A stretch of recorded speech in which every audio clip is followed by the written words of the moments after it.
Hi guys, today I have a very exciting video. I'm going to share with you my top books of 2016. I picked out 5 books that I absolutely adore, and I read so many books that I liked, and you can go over the wrap-ups and look at those books, but I wanted to pick 5 books that I absolutely thought were stunning, was so glad that I read. I think 100% worth your time, Go read them, go buy them, they are fantastic. So, the time has come.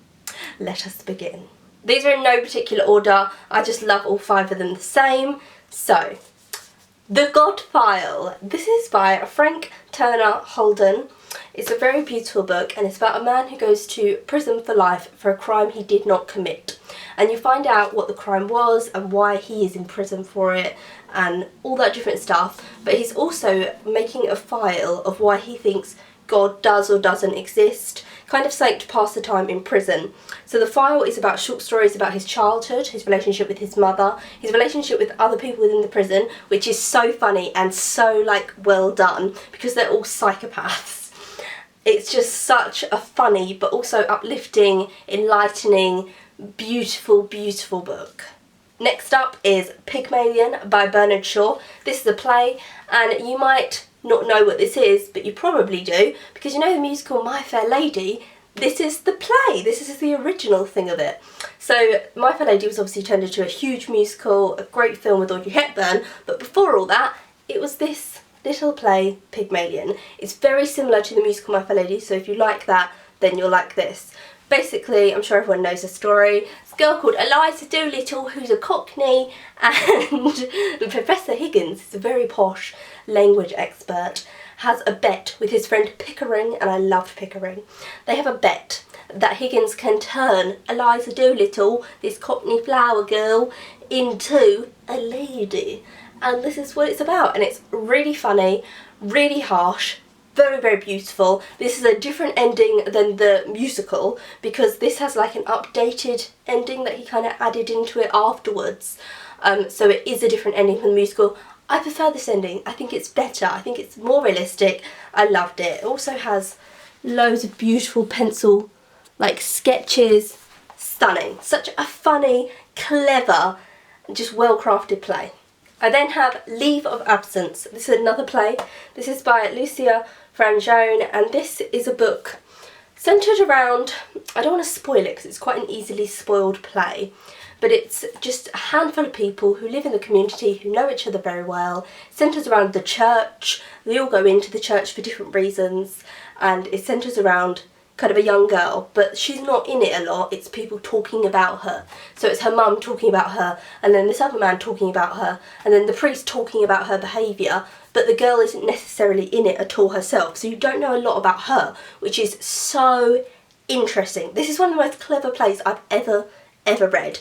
It centres around them kind of thinking that she might be gay, but it's not really about that at all because the subtlety is incredible. So no one actually says, I think she's gay, but then you have all these different storylines, and it's one of the most hard-hitting, beautiful plays I've ever read. I had to read the end of it over and over again because I was just like, what? How did that happen? What? And then to Mr. Robinson. This is The Graduate by Charles Webb. The Graduate was originally a book, but it was turned into a very successful film, so you might know what I'm talking about. But this is about a young man. He doesn't really know what he's doing with his life. He moves back in with his parents and is just being a bit of a slob, basically. He doesn't know what he's going to do. And then he has a relationship with Miss Robinson, who's his parents' friend. And it's a neighbour he's known all his life. She's an older woman, and him and her have this very short romance. And that's not really what the book's about. The book's about the aftermath of that. So there's this very short romance, and then there's this kind of three-way odd thing with Miss Robinson's daughter. Everyone's saying to him, you should get with her daughter, because they don't know he's actually having it off with the mum. And it's so good. And it's kind of about unrequited love and how dangerous that can be if someone feels like they've been scorned in any way. Very interesting. This reads like a play, and I love plays. The majority of my books are like 3 of them are plays. But it does read like a play because there's so much dialogue. It's so clever, it's hilarious, and it's so clever and just really, really good, but actually quite hard-hitting as well. And last but not least, of course, I had to have an Arthur Miller play. This is Arthur Miller's Broken Glass. I adore anything Arthur Miller does, but this is a fantastic play. It's an incredibly subtle play. So it's basically about this woman who says her legs have stopped working and she genuinely can't move her legs. Now a doctor goes and sees her and says there's absolutely nothing wrong with you, you can move your legs. And they realise that why she can't move her legs is because how, you know, powerful muscle that is your brain and all that is telling her not to move them, and that is because she's reading about Hitler coming into power. So it's set when people are finding out what the Nazis are. This is set in America, so obviously Americans are just like learning that this man is getting into power. They don't know anything about Hitler and they don't know if he's going to be good or bad for the country, but they do know that he's bringing a lot of violence with him and that people are smashing up Jewish people's stores all of a sudden.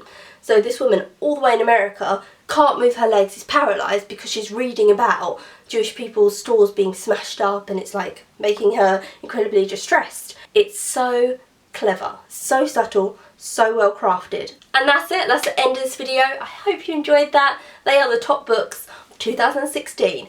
Go and read them. I hope you enjoyed this video and I'll see you again soon for another one.